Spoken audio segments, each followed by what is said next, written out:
Binuksan ng kwento sa isang eksenang sobrang epic pero nakakalito. Si Kai ang ating pangunahing bida ay nakatitig ng matalim sa isang misteryosong babaeng nakakadena. Naguguluhan si Kai kung siya ba ay demonyo o anghel.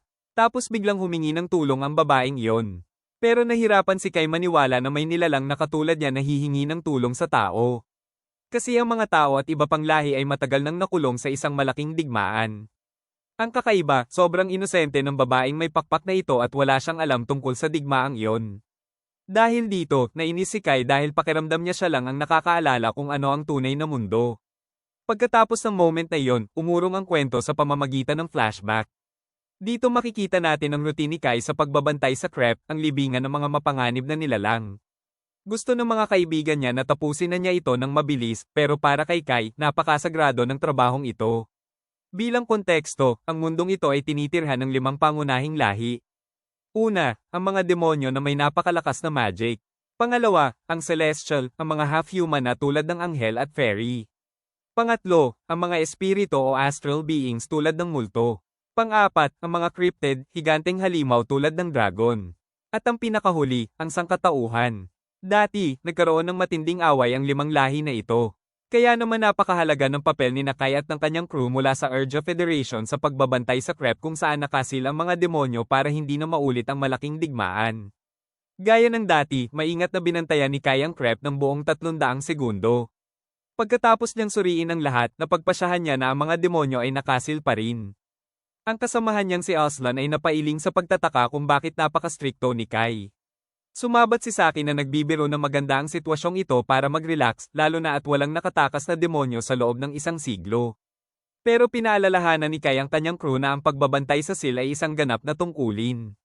May 4 na Crep sa buong mundo at ang mga gwardya sa ibang lugar ay tiyak na seryoso rin. Nakamamatay ang dahilan. Kapag isang demonyo lang ang nakatakas, ang mundo ay agad na masisira. Kahit na sinabihan siyang mag-relax konti dahil napakatagal ng walang insidente, tumanggi si Kai na maging kampante. Makalipas ang ilang sandali, todo training si Kai ng pisikal, kahit na binalaan na siya ng kanyang mga kaibigan na napakadelikado ng paglaban sa simulated cryptid. Pero patuloy pa rin si Kai sa pagsugod sa halimaw. Sa kasamaang palad, hindi epektibo ang kanyang mga atake. Si Saki na nagpanik ay agad na pinatay ang hologram machine. Subalit, naisip ni Kai na walang silbi ang training kung hindi niya ipagsapalaran ang lahat. Dahil sa determinasyong iyon, lihim na hinangaan siya ni Saki na iniisip kung nabuhay si Kai sa panahon ng malaking digmaan, tiyak na magiging maalamat ang pangalan niya tulad ni Prophet Seated. Sa kabilang banda, nagpakumbaba si Kai at hindi niya maisip na matatalo niya ang 4 na maalamat na bayani tulad ni Sid. Buti na lang noong araw ay matagumpay na natalo ni Prophet Seated ang mga ito gamit ang kanyang kumikinang na espada mula kay God Arcesalaka.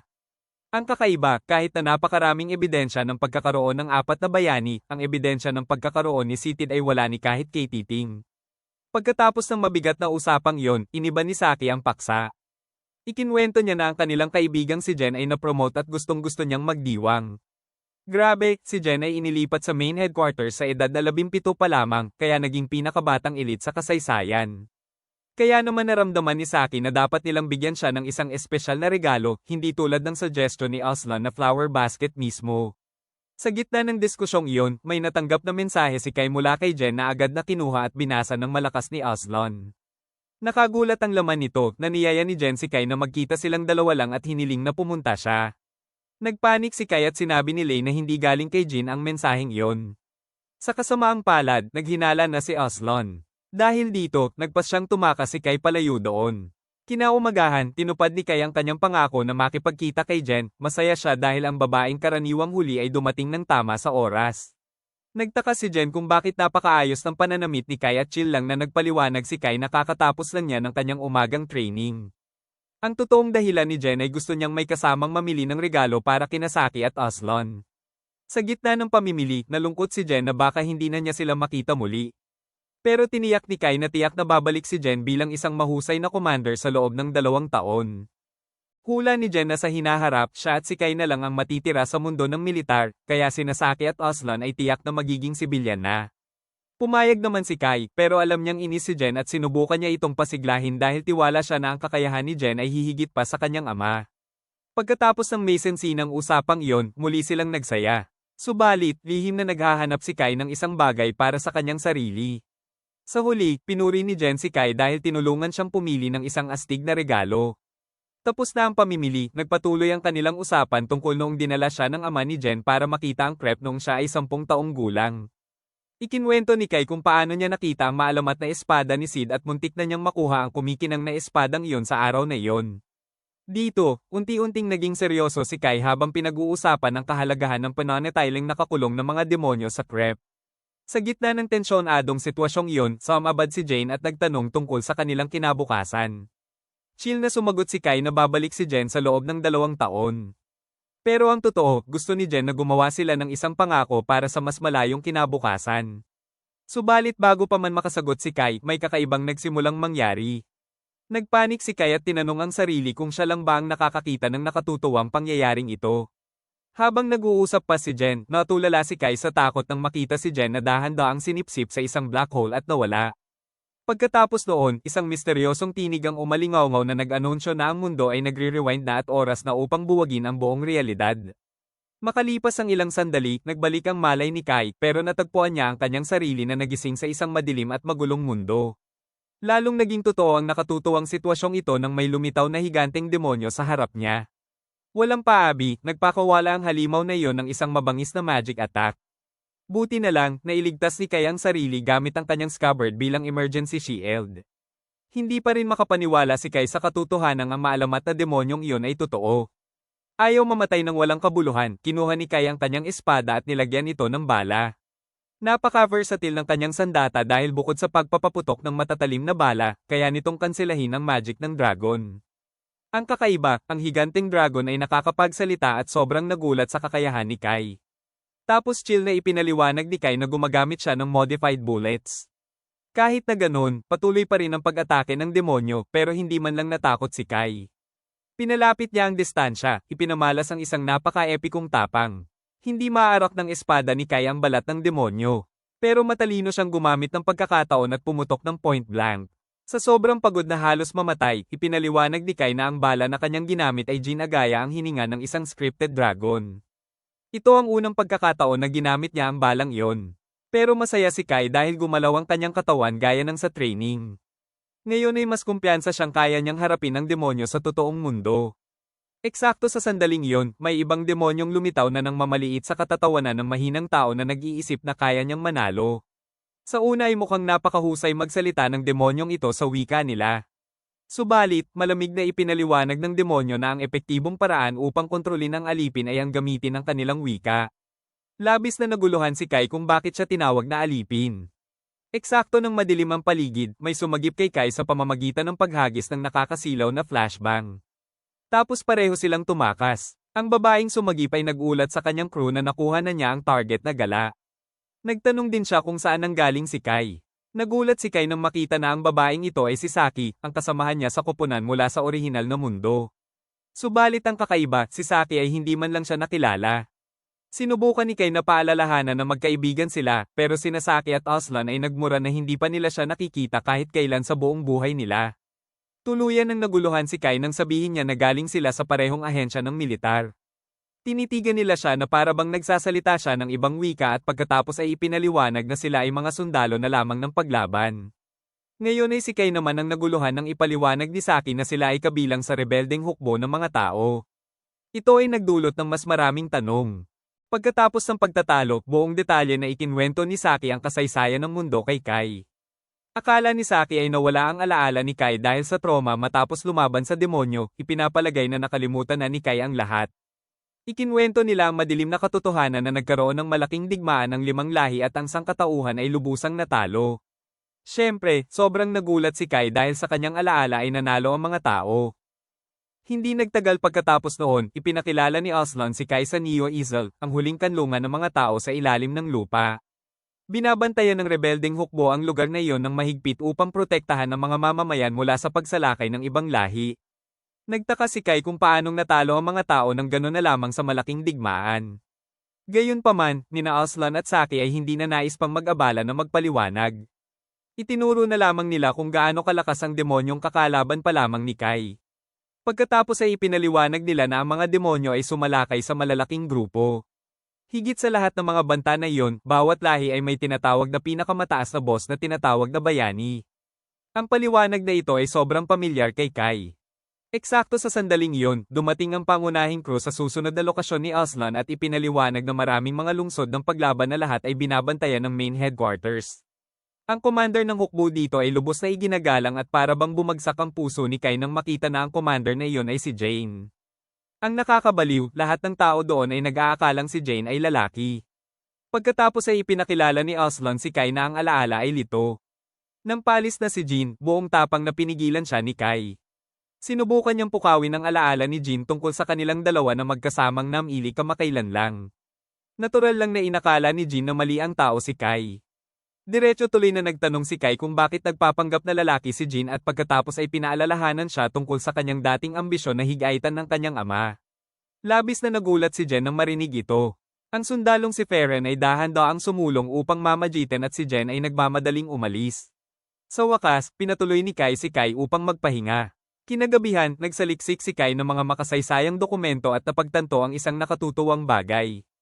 Ang mga tala tungkol sa kanya at sa maalamat na bayaning si Sitid ay tuluyang nawala. Sa sandaling iyon ay napagtanto ni Kai na si Sitid ay hindi kailanman nag-iral at ang mga tao ay tunay na natalo. Kung gayon, paano pa rin buo at nakatayo hanggang ngayon ang crepe kung saan nakasil ang apat na mapanganib na lahi na iyon? Kinaumagahan, sinubukan ni Kai na magtanong muli kay Saki tungkol sa crepe na iyon. Pero wala talagang alam si Saki sa kanyang sinasabi. Pagkatapos ng maikling pagtatalo, sa wakas ay ipinahiram ni Aslan ang kanyang sasakyan kay Kai. Medyo nagalit si Saki dahil dito. Gayunpaman, nagdahilan si Aslan na instinct lang yon. Habang mag-isa na, napagtanto ni Kai na ito ang kanyang unang solo mission. Sobra siyang nagulat nang makita na ang higanteng lapida ng creep ay nawala ng walang bakas. Dahil sa matinding pagkamausisa, buong tapang na pumasok si Kai sa kadiliman na dahan-daang naging maliwanag na sinag. Para na naman siyang binagsakan ng puso nang makita ang kumikinang na espada na nakalatag lamang doon. Ito ay tunay na nagpatunay sa kanya na ang alamat ng bayaning si Sitid ay totoo. Walang pag-aalinlangan, agad na kinuha ni Kai ang espadang iyon. Pagkatapos ay biglang may malakas at misteryosong tinig na umalingaw-ngaw na nag-abot sa kanya ng susi sa coordinate ng mundo at tinawag si Kai bilang pod holder. Hindi pa tapos ang mga sorpresa, isang makinang na pinto ang biglang bumukas at narinig ni Kai ang sigaw ng isang babae na humihingi ng tulong. Para sa isabog ang kanyang isip dahil napagtanto niya na wala na siya sa crepe. Pagkatapos ay nagmadali siyang umakyat sa napakalaking hagdanan. Pagdating niya sa tuktok, nakakita siya ng napakaraming makakapal na kadena na pumipigil sa isang babaeng may kakaibang pakpak, isang pinaghalong demonyo at anghel. Agad na nakiusap ang babaeng iyon na palayain siya ni Kai mula sa mga sumpang kadena na iyon. Matapat na naguluhan si Kai at sinubukang hulaan ang lahi ng babaeng ito. Subalit pagkatapos ay nagpakilala ang babaeng iyon bilang si Ryan at nakiusap na iligtas siya bago siya mawala ng malay dahil sa pagod. Sandaling nag-alinlangan si Kai. Sobra niyang kinamumuhian ang mga demonyo at ang babaeng ito ay hindi mukhang karaniwang demonyo. Kaya't nagpasya siyang tulungan siya. Inabot ni Kai ang kanyang espada at sinubukang putulin ang kadena ng buong lakas. Sa kasamaang palad, ang kadena ay kasing tigas ng bakal. Pagkatapos ay pinaputok niya ang kanyang pinakamaasahang bala. Ngunit iyon man ay hindi epektibo upang maputol ang kadena. Halos mawalan na ng pag-asa si Kai dahil wala na siyang ibang sandata. Subalit pagkatapos ay bigla niyang naalala ang kanyang bagong magic sword. Sinubukan niyang alalahanin ang pangalan ng espada at sumigaw ng cod holder. Biglang nagbago ang anyo ng kanyang baril na espada tungo sa isang nakamamanghang gintong espada. Hindi man lang makapaniwala si Kai na hawak niya ang maalamat na espada ng bayaning si Sitid. Iwinasiwas niya ang sobrang astig na espadang iyon patungo sa kadena. Sa kabutihang palad, ang sobrang tigas na kadena ay matagumpay na naputol ng malinis sa dalawa. Si Ryan na pinalaya ay agad na lumambat kaya't mabilis siyang sinalo ni Kai. Subalit pagmulat ng kanyang mga mata, si Ryan ay nagpanik at lumipad palayo.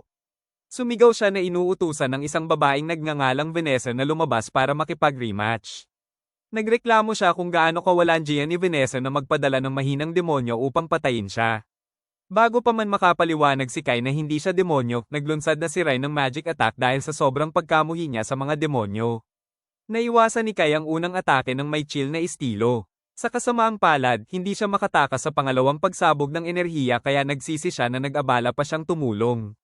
Gayunpaman, eksakto nang halos tamaan na siya ng nakamamatay na enerhiya, naalala ni Kai ang pahiwatig ng sistema tungkol sa cod holder na kayang sum iris sa tadhana.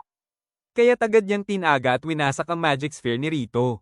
Nawala si Rito at pareho silang nagulat sa pagtataka dahil hindi kaya ng isang ordinaryong demonyo na mapigilan ang napakalakas na atake. Pagkatapos ng tensyon, naging lantaran si Kai na siya ay purong tao, hindi demonyo. Siya naman ang nagtanong, saan nakuha ni Ryan ang katatawan ng ideyang iyon? Wala namang pakpak o buntot si Kai. Sa wakas ay napagtanto ni Ryan na nakagawa siya ng isang nakamamatay na pagkakamali. Humingi siya ng tawad dahil sa pag-atake niya ng walang dahilan, sinabi niyang sobrang kinamumuhian niya ang mga demonyo kaya palagi siyang kumikilos ng marahas ng walang paligoy-ligoy. Nang marinig yun, gamaan ang loob ni Kai dahil pareho rin silang may matinding pagkamuhi sa mga demonyo na tinitiyak na ligtas si Ryan. Sa kasamaang palad, nang tanungin ni Kai kung ano ang kanyang tunay na lahi, nakiusap si Ryan na huwag munang itanong ang mga sensitibong bagay na iyon. Pumayag si Kai na huwag pilitin, ngunit sa halip ay nagtanong kung nasaan sila. Sa kasamaang palad, wala ring alam si Ryan. Tanging ang alaala niya ay nakikipaglaban kay Vanessa at pagkatapos ay bigla na lamang siyang naipit dito. Nagtanong si Kai, si Vanessa ba yung bayaning demonyo at sumang-ayon si Ryan. Nang magkukwento na si Kai tungkol sa kanyang gintong espada, biglang bumukas ang isang madilim na portal sa likuran ni Ryan at may lumitaw na isang nakatatakot na halimaw. Ang halimaw na iyon ay nag-uusap tungkol sa banta ng singularity ng tadhana at nilayo na lipulin si Ryan. Nang sumalakay ang halimaw na iyon, sinugod siya ni Kai at iniligtas sa huling segundo. Dahil alam na napakadelikado ng level ng halimaw na ito, pareho silang sumang-ayon na tumakas palayo. Sa kasamaang palad, hindi nila alam kung saan ang labasan. Inilabas ng halimaw ang kanyang galame sa portal at matagumpay na nahuli si Ryan. Pagkatapos ay nagsimula ang mass extermination protocol sa anyo ng isang energy ball. Hindi na nakatiis si Kai, muli niyang inilabas ang gintong espada at tinagang dalawa ang kasuklam-suklam na galame na iyon na naging sanhi ng dimensional chaos. Ang halimaw na ito ay labis na nagulantang nang makita ang isang tao na may hawak ng ipinagbabawal na espada. Ngayon ay walang alinlangan, hinawakan ni Kai ang katawan ni Ryan at direktang tumalon sa butas ng dimensyon. Sa tingin ni Ryan, ngayon lang siya nakakita ng taong nagmalasakit sa kanya. Sa lahat ng oras na ito, itinapon at pinagtawanan siya ng mga demonyo bilang isang kasuklam-suklam na nilalang. Kaya naman buong tapang niyang nilabanan si Vanessa. Sinubukan siyang aliwin ni Kai dito dahil pareho rin silang nakakaramdam ng kalungkutan matapos siyang makalimutan ng lahat ng kanyang mga kaibigan. Ikinwento ni Kai na sa kanyang alaala ay nanalo ang mga tao sa malaking digmaan pero dito ay ang mga demonyo ang nagwagi. Naguluhan si Ryan dahil sa kanyang panahon noon, ang mga tao ang pumapatay sa mga demonyo. Labis na naging interesado si Kai at nagtanong kung naaalala pa ni Ryan si Sid. Sa kasamaang palad, hindi pa siya nakikilala ni Ryan. Humingi ng tawad si Kai dahil sa sobrang pagiging emosyonal. Ngunit sa wakas ay napagtanto nila na pareho silang nagmula sa iisang nakaraan. Dahil sa damdamin, sinabi ni Ryan na si Kai ang unang taong pumanig sa kanya at ito ay nagpasaya sa kanya ng lubos. Makalipas ang ilang sandali, nang paalis na sila, biglang nawala ng malay si Ryan. Napagpasyahan ni Kai na ito ay epekto ng atake ng halimaw kanina. Tinulungan niyang tumayo si Ryan at inaya itong umuwi sa lungsod ng mga tao dahil wala nang matutuluyan si Ryan. Noong una ay nag-alinlangan si Ryan dahil kay Kai lamang siya maaaring magtiwala bilang kanyang tagapagligtas. Tinitigan siya ni Kai ng may paninindigan, hinihiling na magtiwala siya na lagi siyang poprotektahan ni Kai ng ligtas. Kaya't sa huli, pumayag si Ryan na sumama sa kanya. Pagbalik sa bahay ni Kai, diretsyong humiga ng pagod ang binata sa kanyang kama. Samantala, si Ryan ay naligo. Pakiramdam niya ay sobrang pagod na pagod siya dahil ang pag-uwi ay nakakapagod ng lakas. Bilang impormasyon, hindi pa nakasakay si Ryan ng sasakyan sa buong buhay niya. Dahil dito, takot na takot siya sa buong biyahe at muntik na niyang ipabangga ang sasakyan sa kaliwa't kanan. Sa kabutihang palad, ang dalaga ay magaling magtago ng kanyang mga pakpak. Kaya nang makarating sa tirahan, walang nakakaalam ng kanyang tunay na pagkakakilanlan. Ngunit ang kanyang kakaibang kilos ay nagdulot pa rin ng hinala. Matapos ang ligtas na sitwasyon, napunta ang atensyon ni Kai sa kanyang espada. Hindi niya alam kung kailan bumalik sa orihinal nitong anyo ang sandata. Dahil sa pagkamausisa, naghanda siyang sabihin ng code holder spell upang suriin ang epekto nito. Subalit bago pa man niya subukan, biglang tumakbo si Ryan palabas ng banyo na sumisigaw ng tulong dahil hindi niya alam kung paano patayin ang tunog ng tubig. Chill na sinabihan siya ni Kai na maghintay, ngunit nilinaw niyang hindi siya maaaring tumingin sa kanyang direksyon dahil si Ryan ay walang kahit anong damit. Matapos patayin ng tubig, nagsimulang magreklamo si Ryan na nakabihis na ng maayos kung gaano kaganda ang mga pasilidad ng mga tao. Kahit nasira ang mundo, ang mga tao ay mayroon pa ring mainit na tubig at malambot na kama. Sa wakas ay nagpasya silang matulog. Ngunit hitang gabi, biglang nagising si Ryan na puno ng panik. Naramdaman niya ang isang napakakapal na aura ng demonyo na ang mga demonyo ay naglulunsad ng isang malaking sorpresang atake. Walang awa, sinira ng mga mababangis na demonyong iyon ang proteksyon ng lungsod at nagwild agad. Alam na ni Kai na ang sangkatauhan ay wasak sa realidad na ito, ngunit ngayon lang niya napagtanto kung gaano kaina ang sangkatauhan kung walang bayani. Sa gitna ng kawalan ng pag-asa na iyon, nagpasya si Kai na humakbang at gampanan ang papel na ipinalit kay Sipid. Sa larangan ng digmaan, ang defense unit ay nagpaputok ng mga bala sa himpapawid, ngunit hindi ito epektibo laban sa mga demonyo. Dahil dito, buong tapang na tumakbo si Saki patungo sa panganib upang kunin ang machine gun. Sa kasamaang palad, isang demonyo ang lumitaw mismo sa kanyang likuran at naghanda na mag-cast ng spell.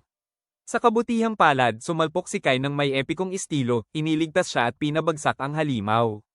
Sumigaw siya na inuutusan si Saki na gumamit ng water element attack dahil ang mga demonyong nabasa ay masyadong mabigat upang lumipad.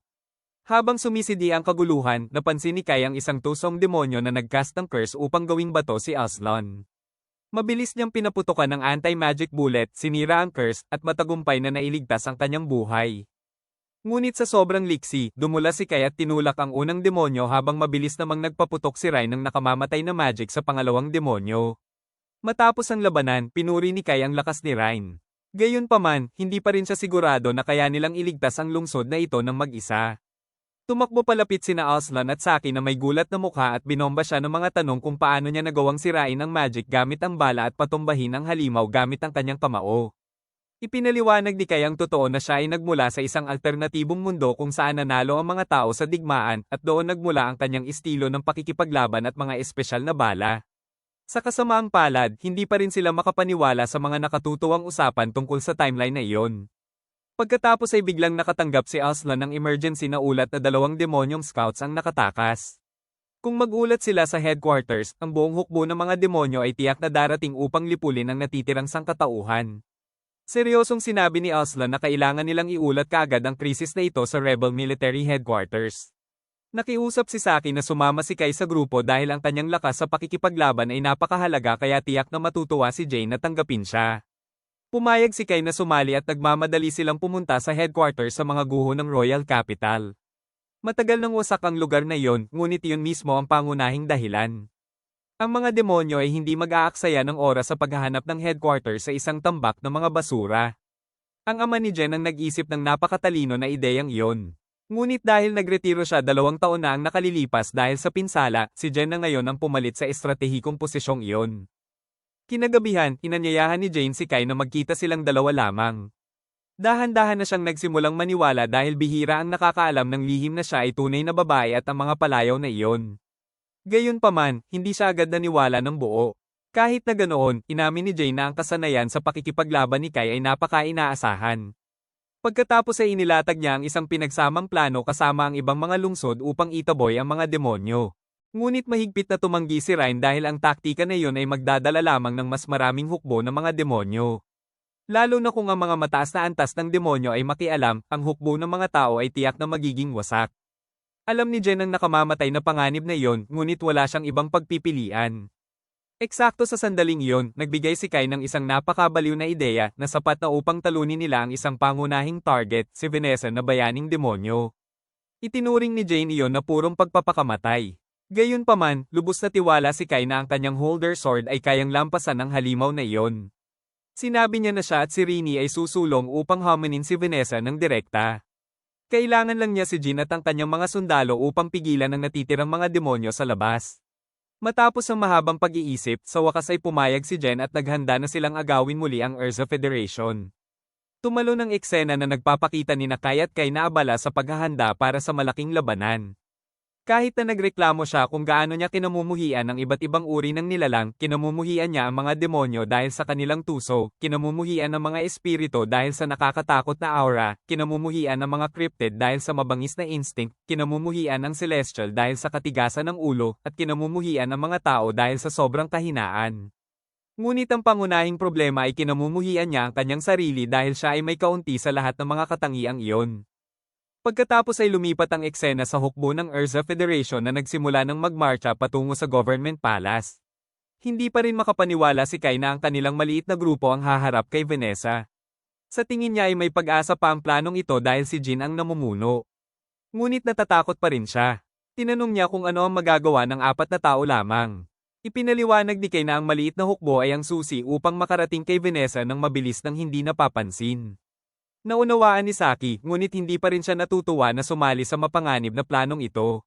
Lumingon si Kai kina Saki at Aslan at tiniyak na sila ang mga taong mapagkakatiwalaan niya upang protektahan siya. Nanginginig pa rin si Saki. Pagdating sa kanilang patutunguhan, nagbigay si Jane ng isang epikong talumpati upang palakasin ang moral ng mga sundalo. Alam niyang nag-aalala sila dahil sa maikling paghahanda, ngunit pinaalalahanan niya kung gaano katagal sila lumaban. Sa lahat ng oras na ito, nagawa nilang mapanatili ang kanilang fighting spirit. Ngunit ngayon ay oras na upang sumalakay pabalik. Pumasok sila sa kabisera sa pamamagitan ng isang lagusan sa ilalim ng lupa. Labis na nagulat si Kai nang makita ang wasak na government palace. Pagkatapos ay biglang may nagpatrolyang demonyo na nakakita sa kanila at sumalakay gamit ang ice magic. Agad na pinawi ni Kai ang magic na iyon gamit ang kanyang bala at tinaga ang demonyo. Nang lumitaw ang iba pang mga demonyo, ginamit ni Ryan ang kanyang magic upang lipulin silang lahat ng sabay-sabay. Upang hindi mahalata, nagpanggap si Kai na ito ay epekto ng kanyang pinakamalakas na bala na matagumpay na nagulantang kina Saki at Aslan. Pagkatapos ay tinanong ni Kai ang posisyon ni Vanessa kay Ryan at ang target pala ay nasa itaas na palapag. Nagulat si Kai kay Jin na gusto niyang hanapin ang demonyong boss na iyon mula sa hilagang hagdan. Sinabi ni Jin na gusto niyang sumama upang mag-escort, ngunit sinabi ni Fered na ang hilagang hagdan ay gumuho, kaya kailangang dumaan sa timog. Naunawaan nito ni Jin at inutusan ng ilang mga sundalo na bantayan sa ibaba at ang ilan ay iligtas sa mga bilanggo. Samantala, ang grupo ni Kai ay kumuha ng Southern Emergency Stairs. Sa daan, tinanong ni Far si Kai tungkol sa kidlat kanina. Napagtanto niyang iyon ay dahil hindi pa nakakapag-trigger si Kai. Pagkatapos ay tinanong ni Jan kung handa na ba talaga si Kai na harapin si Vanessa ng mag-isa. Binalaan ni Jay na ang mga demonyo ay tiyak na magtitipon sa lalong madaling panahon. At totoo nga, napagtanto ni Ryan na may isang Imperial na tumatawag ng isang higanteng demonyo. Huli na upang pigilan ito. Muntik nang mahuli ng malaking demonyo ang isang sundalo ngunit mabilis siyang iniligtas ni Feren. Inutusan ni Feren ang grupo ni Kai na magpatuloy habang siya ang bahala sa halimaw na iyon ng mag-isa. Sa labas, ang iba pang mga sundalo ay abala rin sa pakikipaglaban at paglikas sa mga bihag.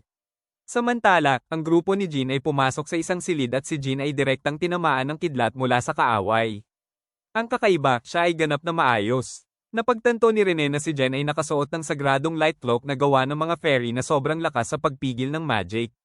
Inutusan ni Jen ang kanyang mga sundalo na pigilan ang mga demonyo doon at inutusan sina Kai at Ryan na magpatuloy.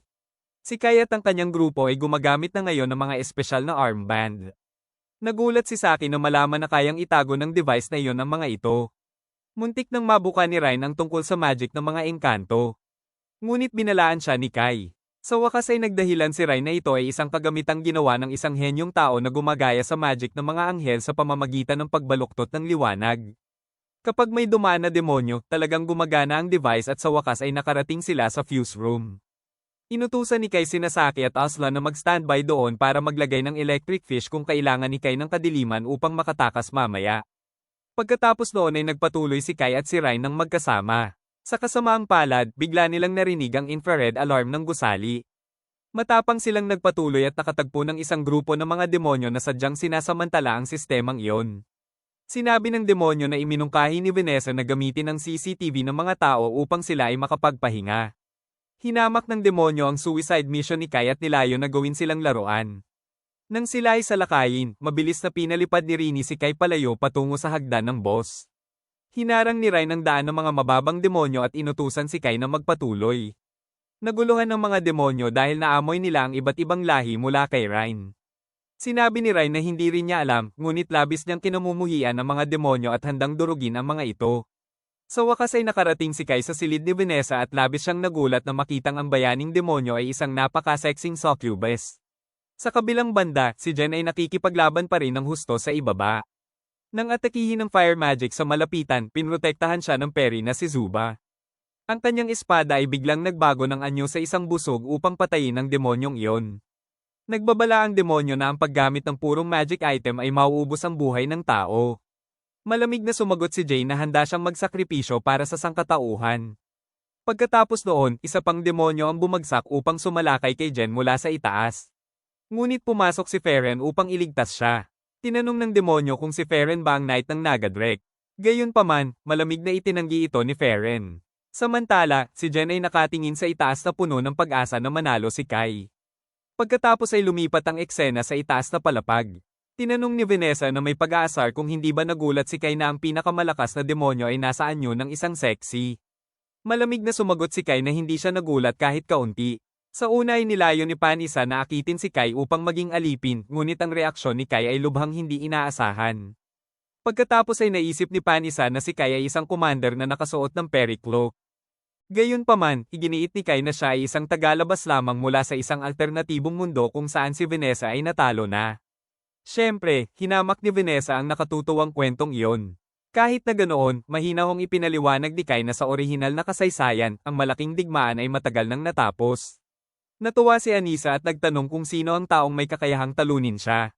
Nang banggitin ni Kai ang pangalang Sitid, biglang may naalala si Vanessa ngunit mabilis niya itong itinaboy at agad na sinalakay si Kai.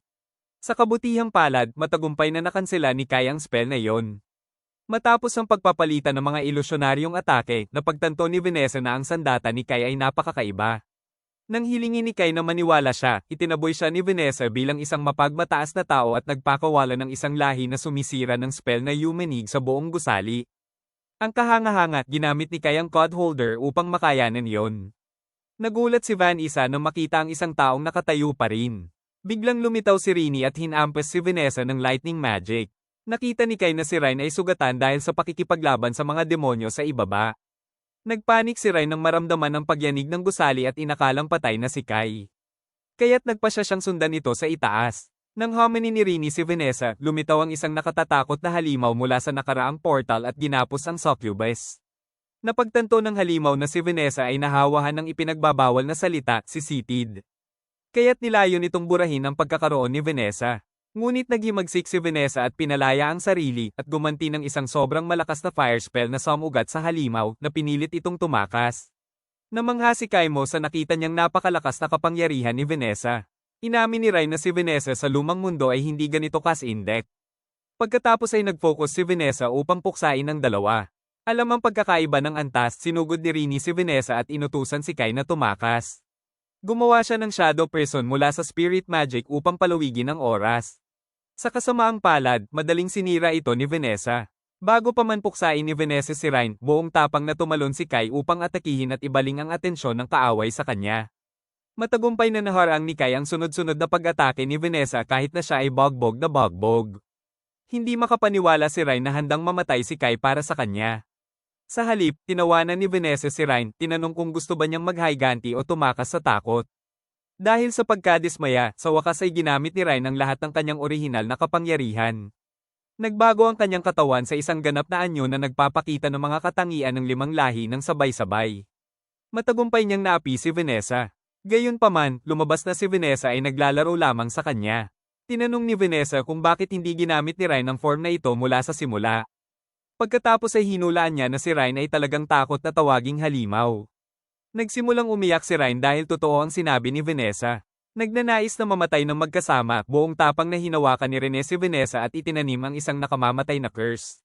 Ang dugo na siyang puwersa ng buhay ni Vanessa ay nagsimulang tumulo ng walang tigil. Dapat sanang pumatay ng curse si Vanessa, ngunit ang demonyo ay mayroon pa ring lihim na trick. Biglang nawala ng malay si Ryan dito. Ipinaliwanag ni Vanessa na ang kanyang headquarters ay may anti-magic circle na nagpapahina sa astral, cryptid, at celestial.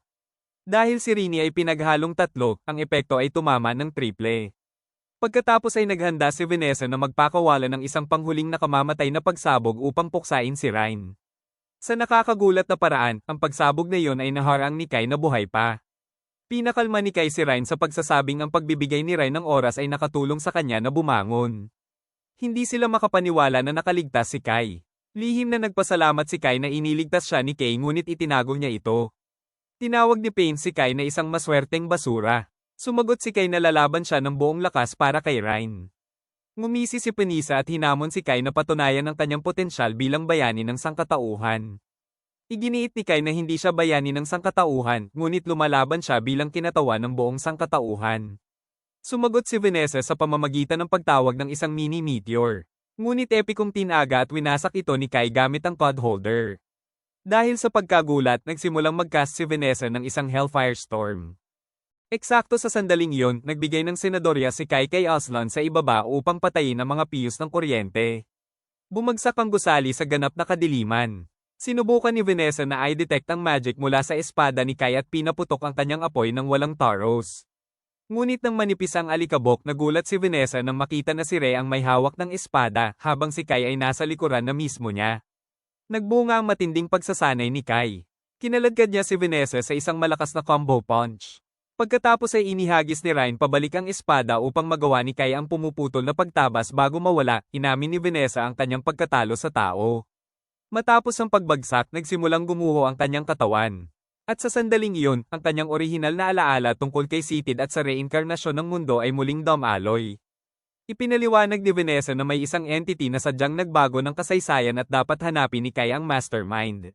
Si Sitid pala ay ipinagkatiwala ang espada kay Vanessa upang itago ito bilang tanging susi upang ayusin ang mundo.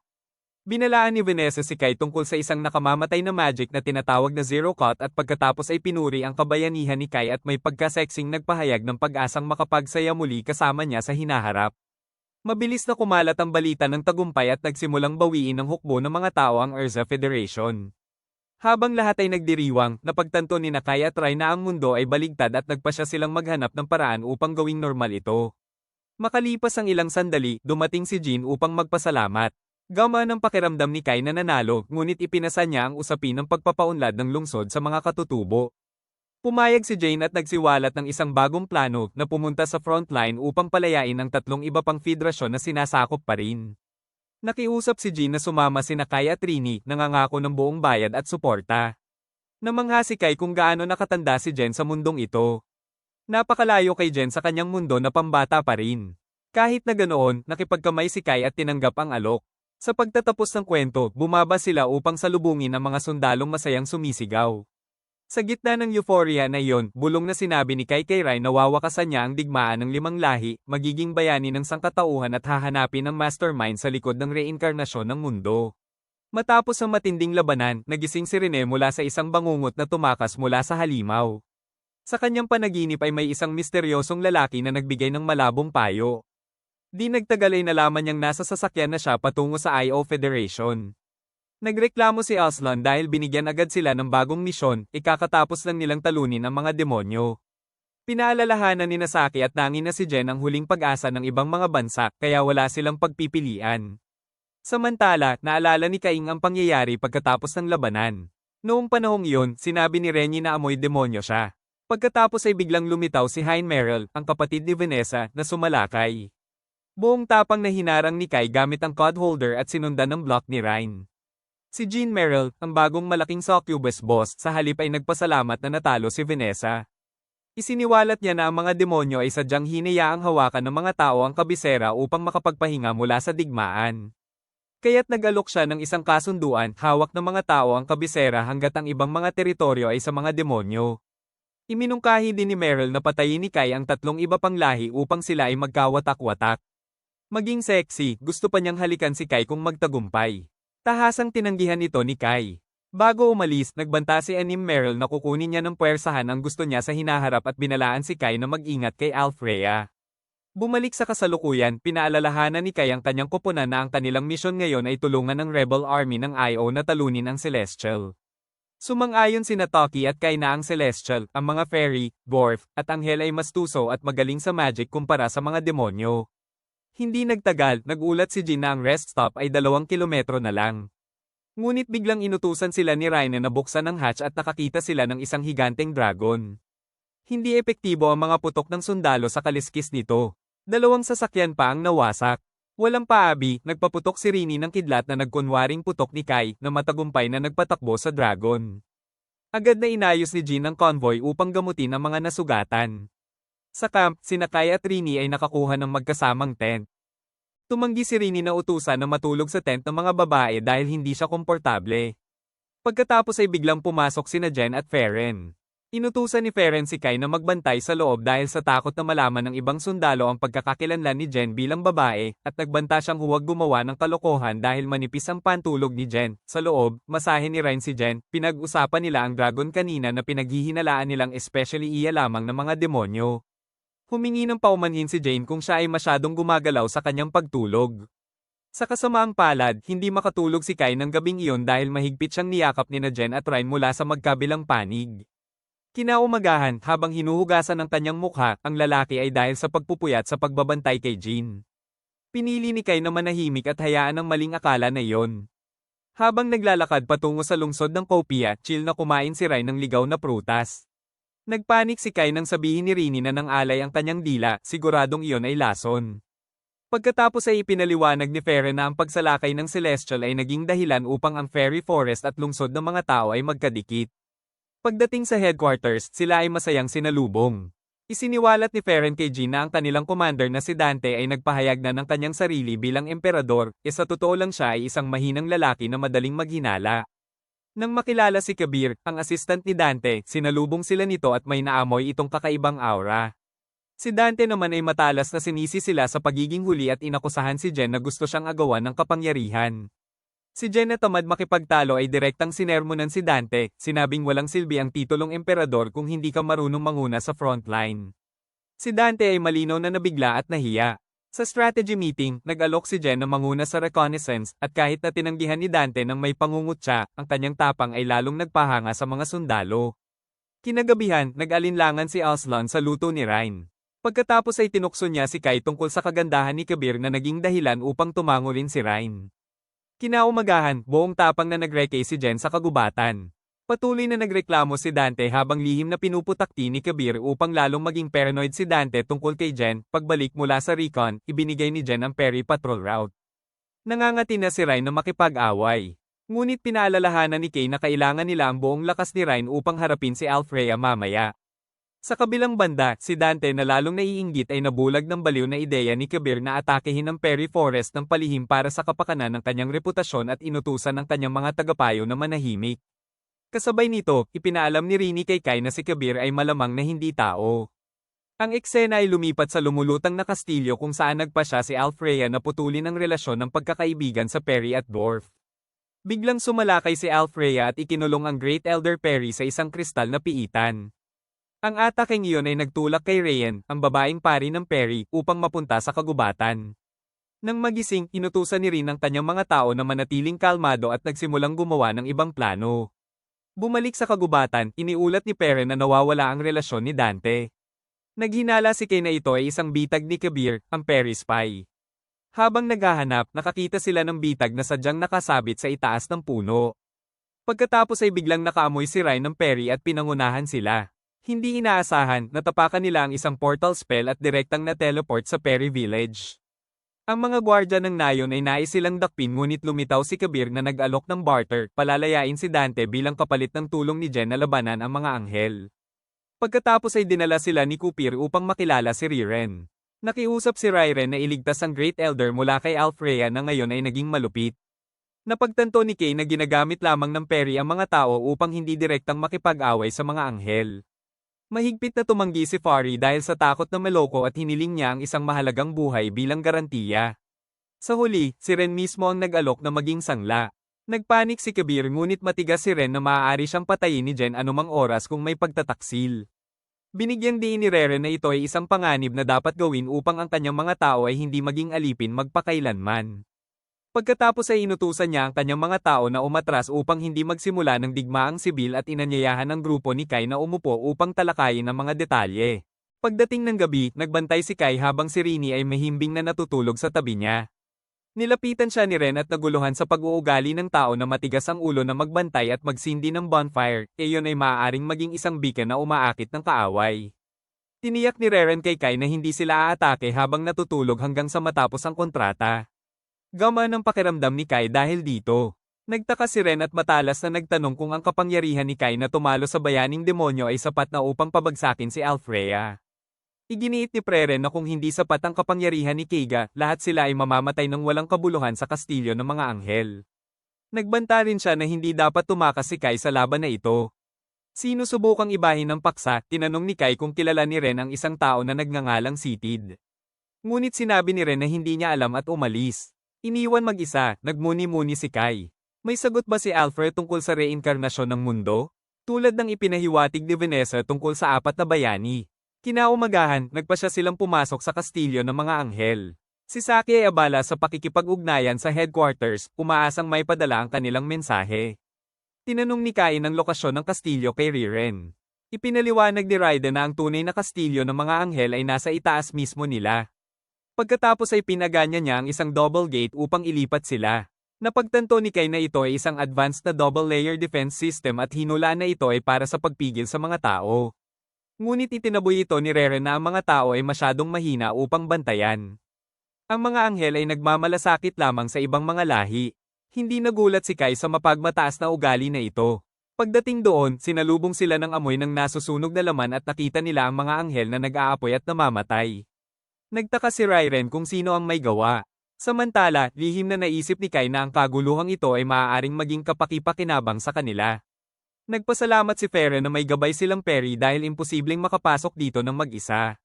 Pagkatapos ay bigla silang sinalakay ng isang anghel na nagngangalang VCS. Malamig na sinabi ni PCS na sumusunod lamang siya sa utos ni Alfreya na siya pala ay nagpapahirap sa kanyang sariling mga tao at nais na bitiin ang Great Elder bilang isang brutal na mensahe. Nang salakayin ni VCS, agad na gumanti sina Kai, Feren, Aslan, at Saki. Inutusan ni Feren sina Jean at ang iba na magpatuloy. Sa susunod na palapag, hinarang sila ng isang anghel na knight na nagngangalang Repolyo. Hinamon siya ni Ryan at inutusan ng grupo na mauna. Tinanong ni Repolyo kung handang magsakripisyo si Rini. Ngunit buong pagmamalaking sumagot si Rini na kaya niyang ibigay ang lahat kapag walang nakatingin. Sa wakas ay nakarating ang grupo ni Kai sa harap ng pugad ni Alfreya. Agad na sinimula ni Rairen na itaas ang barrier ng silid na iyon. Sa sandaling ito, humingi ng tawad si Jen kay Kai dahil hindi siya nakatulong nung laban kay Vanessa. Ngunit nangako siya na patuloy siyang magbabayad sa pamamagitan ng pananatili sa tabi ni Kai ngayon. Matapos mabuksan ang barrier, umakyat sila sa tuktok at nakita nila ang bihag na Perry Elder na nagulat sa kanilang pagdating. Pagkatapos ay lumitaw si Alfreya na galit na may taong matapang na humakbang sa kanyang kastilyo. Buong yabang niyang inangkin na ang mga anghel lamang ang karapat-dapat sa awa ng Diyos. Samantala, si Feren ay abala sa pagharang sa pag-atake ni VCS. Napagtanto ni VCS na ang espada ni Feren ay gawa sa Dragon Fang at ipinagmalaki niya na ang Celestial ay mahusay sa paggawa ng magic item. Sumagot si Feren na si Alfreya ay mayabang dahil gusto niyang alapinan ang Celestial. Ngunit malamig na sinabi ni VCS na hindi mauunawaan ng mga tao ang kanyang matatandang intensyon. Sa ibang lugar, si Repolyo ay natabunan ng mga durog na bato matapos hagupitin ni Re. Naiinis si Ryan na makita si Repolyo na nakaka-relax pa rin at minamaliit ang iba. Nang tanungin ni Rapol ang tunay na lahi ni Ryan, sinabi ng dalaga na wala siyang pakialam kung ano ang kanyang lahi basta si Kai ay nasa kanyang tabi. Bumalik sa tuktok ng kastilyo, naghanda si Avreya na bitiin ang Great Elder. Nagalit si Rairen na naaalala ang kanyang pagkabata kasama si Alfreya at sinalakay siya. Gayunpaman, pinalo siya ni Alfreya ng pulang espada. Agad na sumaklolo si Kai at hinarang ito gamit ang pod holder. Nagulat si Alvera na may isang taong malakas. Ipinaliwanag ni Kai na tinutulungan niya ang Perry upang hindi sila maghiganti sa mga tao. Pagkatapos ay ipinagmalaki niya na pinatay na niya si Vanessa at handang ipadala si Alfreya sa impyerno. Sa halip, hinamak ni Alfreya si Vanessa. Si Jen na naiinis sa kabobohan ni Alfreya ay agad na nagpaputok ng palaso na matagumpay na nakagasgas sa bayani. Binalaan ni Alfreya na ang Perry weapon ay mauubos ang buhay ni Jen, ngunit hindi ito nag-alala si Jen. Pagkatapos ay pinatunog ni Alfreya ang Thunder Summoning Bell. Ngunit madali itong napigilan ni Prien. Lalong nagalit nang makita ang mga taong gumagamit ng celestial item, naglunsad si Alfreya ng mas malaking kulog kaya kinailangan ni Ren na gamitin ang kanyang ikatlong anyo ng magic upang protektahan sila. Nilayo ni Kai na gawing 4 laban sa isa ang labanang ito. Sinubukan ni Rairen na sirain ang seal ng Great Elder gamit ang isang treasure sword. Ngunit ang seal ay hindi man lang nagasgasan. Nagulat si Reren na nakita si Alfred na kayang gamitin ng Thunder Bell, si Bat, Seal and Coffin, at pulang sword staff nang sabay-sabay nang hindi nauubos ang kanyang magic energy. Kasabay nito, dinurog ni Ryan ang helmet ni Repolyo sa isang malakas na suntok.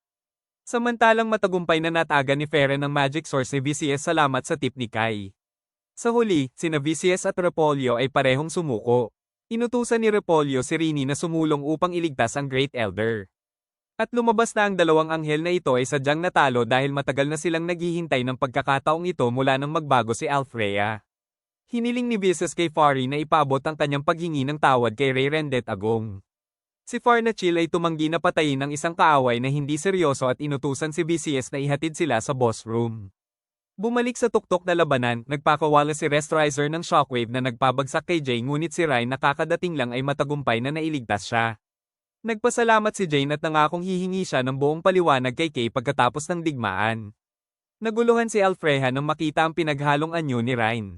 Agad na nakilala ni Kay at Ryan si Restrizer. Tinanong ni Kay kung si Alfreya ay nasa reinkarnasyon ng mundo. Ngunit wala talagang alam si Alfreya. Pagkatapos ay sadyang binanggit ni Kay ang pangalang Nabisit. Nang marinig yon, si Alfreya ay nagkaroon ng kakaibang reaksyon dahil nagsimulang bumalik ang kanyang alaala. Sa kasamaang palad, nakita ni Restrizer ang kaguluhang iyon. Napagtanto na ang pangalang Seated ay sumisira sa programa, agad na pinaganya ni Restrizer ang Her-Over Protocol. Sa isang iglap, si Alfred ay nabura at nawala sa kawalan. Bigla, kahit na umalis na ang halimaw na iyon, isang haligi ng kadiliman ang biglang lumitaw at pumailan lang. Mula sa likod ng kadiliman ay nahayag ang bagong anyo ni Alfreya na mas nakatatakot kaysa dati. Nang makita ito, agad na napagtanto ni Rini na ang avatar ng bayani ay na-override na. Sa kabilang banda, buong yabang na naramdaman ni Alfreya na siya ang nag-iisang entidad na namamahala sa langit. Walang paabi, nagpakawala siya ng nakamamatay na fire attack. Sumugod si Ryan upang harangin ang nakamamatay na pag-ataking iyon. Ngunit sa kasamaang palad siya ay natapos na malubhang nasugatan. Nang makita yon, labis na nagalit si Ryan. Hindi niya maintindihan na nakita ni Alfreya na sinunog ang kanyang sariling kapangyarihan sa buhay ng walang anumang magic item. Tahasang tinawag ni Ryan ang pagkilos na iyon bilang isang malaking kasalanan para sa Celestial. Nang marinig iyon, lalong nagalit si Alfred at winasak ang kalasag ni Ren ng pira-piraso. Ngunit sa kabutihang palad, mabilis na sumulong si Kai upang harangin ang kanyang pag-atake. Lubos nang naiinis si Kai sa pagiging makasarili ni Alfreya na ngayon ay naging isang baluktot na kopya lamang. At sa buong determinasyon ay nilayon niyang tapusin ang lahat ng ito. Sa gitna ng matinding labanan, napagtanto ni Kai na ang espada ni Alfreya ay patuloy na bumubuo. Hinamak ni Alfreya ang kakayahan ng tao, ngunit hindi sumuko si Kai. Patuloy niyang hinarang ang bawat nakamamatay na pag-atake ng napaka-epiko. Tunay na ipinakita kung gaano kalakas ang diwa ng tao. Sa sobrang brutal ng kanilang labanan, sinimulan ni Alfreya na sirain ang kanyang sariling kastilyo nang hindi namamalayan. Nakakita ng pagkakataon, pinagsama ni Ryan at Jane ang kanilang kapangyarihan upang lumikha ng isang higanteng palaso. Eksakto nang maapi ni Kai ang kanyang kalaban, agad na pinaputok ni Jane ang nakamamatay na palaso na iyon at matagumpay na nawasak ang kalahati ng katawan ni Alfreya. Ayaw palampasin ang pagkakataon, direktang tumalon si Kai at naghatid ng isang malakas na suntok. Sa wakas ay nagkamalay si Alfred nang magsimulang gumuho ang kanyang kastilyo. Sa kanyang huling sandali, labis siyang nagsisi. Inamin niya na nakatanggap siya ng malabong mensahe mula sa isang taong nagngangalang Seated at ipinagkatiwala kay Kai na sirain ang puot sa mundong ito bago tuluyang mawala ang kanyang katawan. Matapos ang ligtas na sitwasyon at ligtas ang lahat, nagsimulang mag-alala si Kai na baka muling puntiryahin sila ni Restrizer sa hinaharap. Sa parehong sandali, sa wakas ay naging tapat si Rini kay Jin na hindi siya tao. Noong una ay labis na nagulat si Jen, ngunit dahil iniligtas ni Rini ang kanyang buhay, nangako si Jen na itatago niya ito. Dahil sa sobrang lapit, pilyong hinawakan ni Jin ang pakpak ni Ryan dahil nangangati ito. Makalipas ang ilang sandali, ang Great Elder ay sa wakas ay pinalaya. Bilang tanda ng kapayapaan, nagpasya siyang gumawa ng isang taong tigil putukan sa mga tao. Bukod dito, nabawi rin ni Jen ang kanyang busog. Samantalang si Kai ay nakakuha ng karagdagang stock ng mga banal na bala ng peri na espesyal na ginawa ng mga dwarf. Lubos na nagpasalamat ang Great Elder dahil matagumpay na napigilan ng mga tao ang isang digmaang sibil sa Celestial. Pagkatapos, inalok ng Great Elder si Rin na maging gabay ng sangkatauhan sa teritoryo ng ibang mga lahi at sa parehong oras ay maging isang uri ng sangla. Lubos siyang umaasa na mabubunyag ng mga tao ang misteryo sa likod ng pagbabago ni Alfreya, lalo na pagkatapos malaman ang katotohanan na 10 taon na ang nakalilipas, si Alfreya ay lihim na nakipagkita sa bayaning cryptid na nagngangalang Red. Siyempre, nagalit si Ren dahil napili siya ng biglaan para sa mahirap na gawaing iyon. Ngunit ang Great Elder ay may sariling dahilan dahil si Ren ay laging nakakabit at malapit kay Hakai. Nang makita ang kanilang pagiging malapit, agad na nagseselo si Rini at inakusahan si Rairen na gusto siyang agawin kay Kai. Pagbalik sa headquarters, labis na natuwa si Zepan sa resulta ng ceasefire. Ngunit sa kabilang banda, nagseselos si Dante. Naisip niya na ang ibang mga lahi ay tiyak na ituturing ang mga tao bilang isang seryosong banta sa hinaharap. Pagkatapos ay binanggit ni Dante ang tungkol kay Haring Leon Balmong ng Ulan na dati ay pinuri ni Feren. Dahil sa pagmamataas, inutusan ni Dante ang kanyang mga sundalo na matapang na lumaban ng hayagan at napagtanto niyang kailangan nila ng isang malakas na alyansa kay Balmong. Nang marinig yun, sa halip ay pinuna ni Feren na si Dante ay maaaring maging isang mahusay na pinuno kung aalisin ang kanyang pagkamakasarili. Dahil sa pagmamataas, sinubukan ni Dante na ibigay ang papel ng pinuno kay Jen, ngunit matigas na tinanggihan ito ni Jen dahil gusto lang niyang matapos ang digmaang ito ng mabilis. Samantala, sa ibang lugar, may eksena sa pagitan ni Rat, ang pulang fox na lalaki na siyang bayani ng cryptid, at Kyoko, ang bayani ng espiritu. Dito, pareho silang mukhang sobrang frustrated nang marinig na ang mga bayani mula sa ibang mga lahi ay natalo. Sa halip na maghanap ng solusyon, sila ay nagkasala dahil pareho silang nabigong kontrolin ang halimaw na Restrizer. Hindi nagtagal, uminit ang sitwasyon. Malamig na idineklara ni Rat na oras na para lipulin ang lahi ng espiritu. Si Kyoko na nagpanik ay sinubukang tumakas, ngunit sa kasamaang palad, hinabol siya ni Rat at sinipa ng brutal. Ayaw sumuko ng gano'n na lang, gumanti si Kyoko sa pamamagitan ng pagiging isang puddle ng tubig upang sakalin si Rat. Ngunit nakatakas si Rat sa pamamagitan ng pagsunog sa kanyang sarili gamit ang fire aura. Lalong naging matindi ang labanan ng ibato ni Gyoko si Rat na lumikha ng malaking alon. Sa kasamaang palad, biglang sumabog ang halimaw na Rasterizer mula sa likod ni Rat, agad na sinaklian ang mukha ni Kyoko, at pinatay si Zero Cut. Si Kyoko ay sumabog at nawasak. Akala ni Rat ay matagumpay niyang napatay si Kyoko at umatras pabalik sa kagubatan. Sa katotohanan, ipinapalagay niyang lihim na nakatakas si Kyoko dala ang kanyang core. Bumalik tayo sa ating grupo kung saan si Nakai at ang kanyang grupo ay naglalakbay patungo sa kagubatan. Pagdating doon, labis silang nagulat na makita ang napakalawak na daanan sa kagubatan.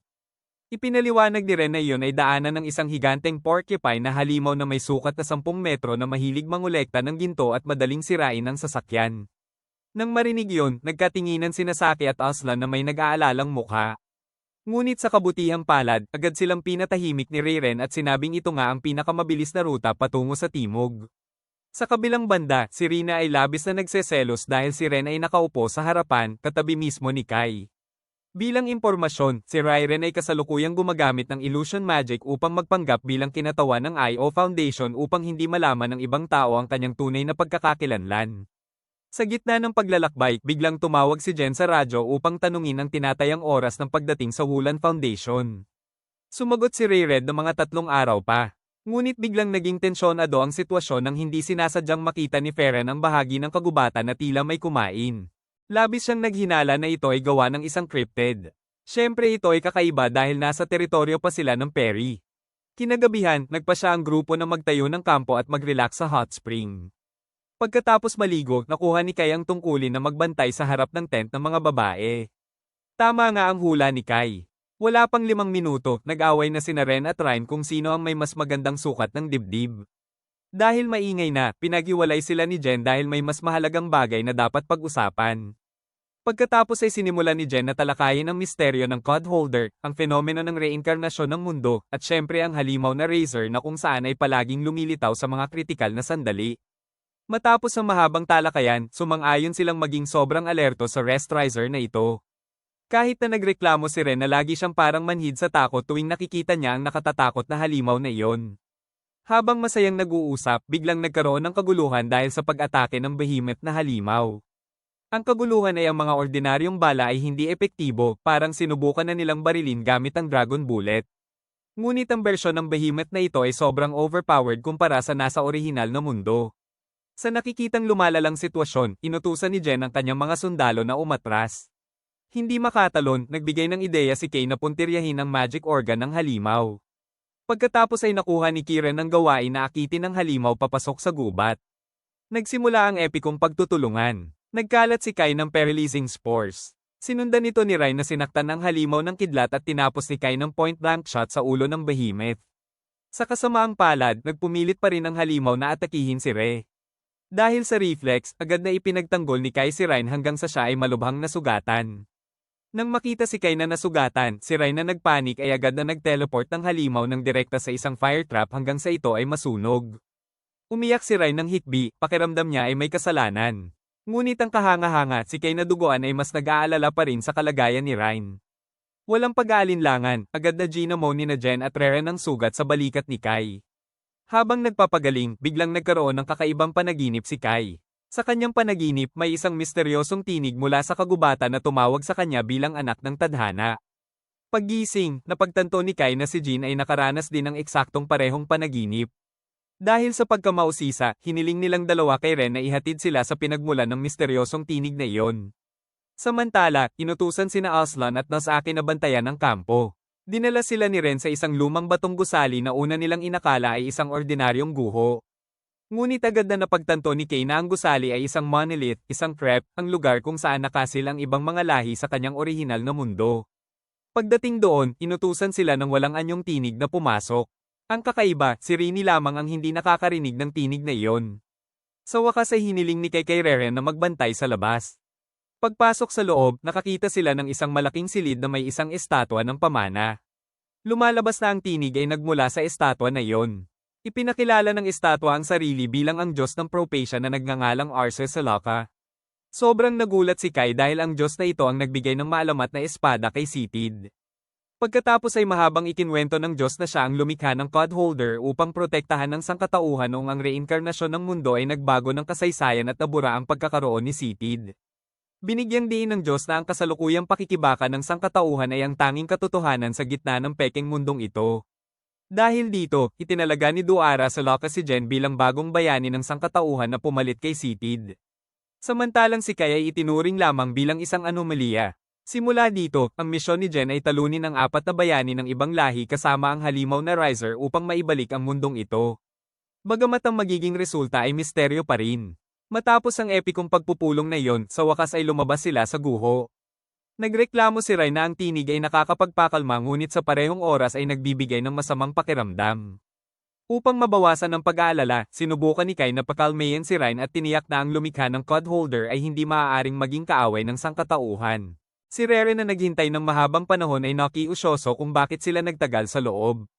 Ngunit chill na nagdahilan si Jin na may nakita lang silang kakaibang estatwa.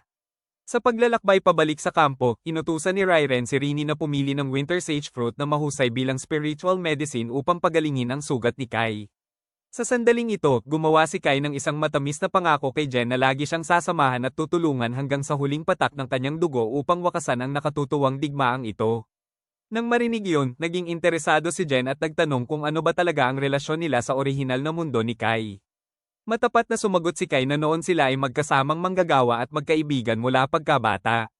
Napatawa si Jen sa narinig. Pagkatapos ay nagtanong siya pabalik, gusto rin ba ni Kai makipagkaibigan sa kanya sa mundong ito ngayon? Siyempre pumayag si kahit na sa kanyang puso ay naramdaman niyang hindi nito mababago ang anumang bagay sa pagitan nila. Sa wakas, ang heartwarming moment na ito ay natapos sa pagbabalik ni Ren at Rai na may dalang healing fruit. Hindi nagtagal, nagpatuloy ang grupo sa paglalakbay gamit ang sasakyan. Sa gitna ng kalsada, nagpasya si Rin na gumawa ng kakaibang juice mula sa ligaw na prutas para kay Kai. Si Rin na nagpanik ay mahigpit na ipinagbawal ito dahil sa sobrang baho at takot na mamatay si Kai sa pagkalason. Dahil sa pagmamataas, sinubukan ni Per na tikman muna ito na nauwi sa pagsusuka. Ngunit ang kakaiba, chill na ininom ni Kai ang juice.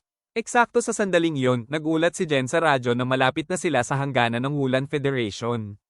May nakita si Saki na kakaibang triangular na gusali mula sa bintana. Agad na nahulaan ni Kai na ito ay isang crepe, isang seal na partikular para sa isang lahi. Dahil ang anyo nito ay eksaktong kapareho ng sa kanyang orihinal na mundo, nagpasya silang huminto upang mag-imbestiga. Ngunit biglang sumigaw si Rai ng babala na sila ay napapalibutan. Kakaibang slimy creatures ang biglang nahulog mula sa langit.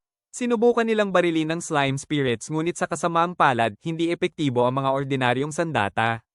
Agad na nag-utos si Jin na umatras. Samantalang sumulong si Kai upang tulungan si Feren habang pinaalalahanan na ang mga espiritu ay maaari lamang patayin gamit ang apoy.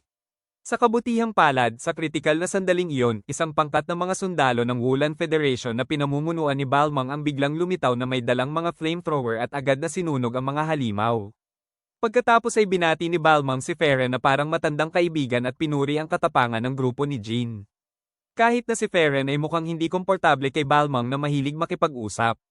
Sa gitna ng casual na usapan, muling nagbigay ng babala si Rene dahil ang mga espiritu ay nagtatago pa rin. Walang paabi, agad na pinalibutan sila ng mga espiritong iyon gamit ang mga higanteng bula. Nabigo ang mga ordinaryong putok at maging ang mga espesyal na bala ni Kai na tumago sa pader na iyon. Nang marinig ang pag-aalala ni Ren tungkol sa Fairy Magic, nagkaroon ng baliw na ideya si Kai. Inutusan niya si Jen na maghanda para sa gas. Pagkatapos ay direktang nagpaputok si Kai sa bubong ng sasakyan gamit ang isang Sacred Fairy Bullet. Ang epekto ay nakakabaliw. Ang putok na iyon ay matagumpay na sinira ang barrier at sila ay mabilis na nakatakas. Si Balmo na namangha ay pumayag na makipag-strategy meeting kay Jen basta dadaan muna sila sa Grand Art Plane. Pagdating doon, ipinakita ni Balmo ang isang malaking lawa na dati ay wala. Agad na nag-react si Rini na hindi iyon lawa, kundi ang tunay na anyo ng isang higanteng espiritu. Ang lawa ay kumulo at nagbago ng anyo upang maging Kyoko, ang bayaning espiritu. Walang paabi, agad na nagpaputok si Kyoko ng high-pressure water cannon na sinundan ng paghagis ng higanteng water ball hanggang sa masira ang isa sa kanilang mga sasakyan. Nauubusan na ng pagpipilian, buong tapang na sumulong si Kai at hinati ang katawan ng tubig ni Kyoko gamit ang kanyang espada na sinundan ng fire attack mula sa mga sundalo ni Balmung. Ngunit ang nakakabaliw, si Kyoko ay sumipsip ng apoy upang muling buuin ang kanyang katawan. Nang makita si Kyoko na naghahanda upang magpakawala ng isang higanteng tsunami ng apoy, mabilis na ginamit ni Kai ang cod holder upang harangin ang pag-ataking iyon. Ang kakaiba, tila nakilala ni Kyoko ang espadang iyon. Nang magsimulang magnostalgia si Kyoko tungkol sa kanyang nakaraan kasama ang maalamat na bayaning sisitid sa kanyang isip, agad na nakita ng sistema ng Racer Rider ang memorya ng bawal na salitang sitid na iyon. Hindi nagtagal, bumukas ang portal ng Racer sa likuran ni Kyoko. Nilayo ng halimaw na patayin siya ng Zero ngunit ang kahanga-hanga agad na naghimagsik si Kyoko at gumanti hanggang sa tumakas ang halimaw. Matapos mawala ang halimaw, si Kyoko na tamad na makipag-away ay biglang nag-alok ng tigil putukan. Inamin niya na ito ay isang hindi pagkakaunawaan dahil akala niya ay nagre-regenerate siya matapos bugbugin ng bayaning cryptid na si Rat. Kahit na si Balmung ay nag-alinlangan ng husto, matagumpay na nakumbinsi ni Jane na ang ceasefire na ito ay mahalaga upang makapag-focus sila sa pagharap sa Restriser na mas mapanganib. Bago umalis, nagbigay si Kyoko ng mahalagang impormasyon na ang brutal na si Rat ay tiyak na may iba pang madilim na layunin bukod sa pagkapanalo sa digmaan ng mga lahi. Habang naghahanda sina Chini Jin at ang kanyang grupo na mag-imbestiga sa creep kasama sina Kyoko at Balmo, biglang nag-react ang espada ni Kai at nag-play ng recorded message mula kay Sitid na humihingi ng tawad dahil hindi niya naprotektahan si Rei. Matapos ang mensahe, nagpaputok ng liwanag ang espada at nagbukas ng portal na sumipsip kay Kai at sa iba patungo sa isang misteryosong platform. Doon nila nakita ang isang estatwa ng orihinal na Alfreya na nagyelo sa epekto ng Zero Cut. Sigurado si Rere na kaya niyang sirain ang spell ngunit biglang lumitaw ang Race Razor dahil may nakitang mga sumusupil. Agad na niskan ng halimaw at ginawang pangunahing target sina Kai, Kyoko, at Ryan dahil may alaala sila tungkol kay Sitid. Samantalang sina Jean at Balmung ay agad na na-teleport sa labas ng creep. Bumalik sa arena, sina Kai, Rin, at Kyoko ay nagpupumilit na lumaban sa Razor Riser. Buong tapang na sinipsip ni Kyoko ang enerhiya ni Rene upang i-buff ang kanyang sarili. Pagkatapos ay matagumpay na pinalamig at winasak ang halimaw. Ngunit agad na tumugon ng Razor mula sa portal na may full HP. Dahil alam na hindi sila mananalo ng patas, ginawa ni Kyoko ang estatwa ni Alfreya bilang pain upang lokohin ang halimaw. Samantala, matagumpay na napunit ni Kai ang isang dimensional hole gamit ang kanyang espada. Sabay-sabay silang tumalon upang makatakas. Pagbalik sa totoong mundo, agad na nilabanan ni Kai ang halimaw na patuloy na humahabol sa kanila at nagbigay si Kyoko ng panghuling sobrang lakas na kidlat hanggang sa maging abo si Restriser. Kasabay nito, may narinig na malakas na pagsabog mula sa direksyon ng creep. Lumalabas na si Restriser ay nag-evolve sa isang mas malakas na anyo, eksaktong kapareho ng anyo ng halimaw na dati ring kumulong kay Ryan. Nang makita yon, bumalik ang trauma ni Ryan. Ngunit buong gentleman na nanumpa si Kai na lagi siyang poprotektahan. Sinalakay ni Kaidan at Balmung ng husto hanggang sa dumating si Jen at pinatamaan ng eksakto ang ulo ng halimaw gamit ang spiritual fire arrow na gawa ni Riren, at ang ulo ng halimaw ay naputol. Ngunit ang nakakatakot, ang naputol na ulo ay nagcast ng isang spell at tumawag ng pangalawang antas ng reinkarnasyon na black hole. Ito ay naging dahilan upang magbago ang anyo ni Restriser at magkaroon ng espada na halos kamukha ng kay Sitid. Si Kai na nagngangalit ay direktang nakipaglaban sa halimaw na peke. Pansamantalang itinapon ni Restriser si R sa ibang dimensyon. Ngunit sa sandaling ito, si R ay nagkaroon ng character development. Sinira niya ang kanyang sariling tanikala ng trauma at buong tapang na tumalon pabalik sa dimensyon kung saan lumalaban si Kai. Napagtanto na ang halimaw ay maaari lamang gayahin ang kapangyarihan ngunit hindi ang tunay na kaluluwa. Ipinahayag ni Kai ang kanyang sarili bilang tagapagmana ng determinasyon ni Sitid. Sa tulong ng espada mula kay Rai na kumikinang na bahaghari, naghatid si Kai ng isang huling pagtabas at matagumpay na nahati si Riser sa dalawa. Pagkatapos ay agad na tinatakan ni Rai ang black hole sa langit. Ngunit ang sobrang pagod ay naging dahilan upang mawala ng malay si Kay paggising sa ospital, sinalubong si Kai ni Ryan na umiiyak at niyakap siya ng mahigpit. Nahihiyang ipinahayag ni Ryan ang kanyang nararamdaman at nais halikan si Kai. Ngunit sa kasamaang palad, biglang pumasok sina Jen at Ryan at sinira ang romantikong sandali dahil sila rin pala ay naghintay kay Kai buong magdamag. Kinaumagahan, bumalik sila sa crepe at nagulat na makita si Kyoko na buhay pa ngunit nagbago sa isang cute na chibi loli na aabuti ng 30 taon bago gumaling. Sa huli, nagkasundo sila na gawing susunod na target ang bayaning cryptid na si Sirat. Sa pagtatapos ng kwento, nangako si Kai kay Rai na tatapusin niya ang misyon mula kay Sitid at wawakasan ang digmaan ng 5 lahing magpakailanman. At pagkatapos noon, ang kwento ay natapos na, pare.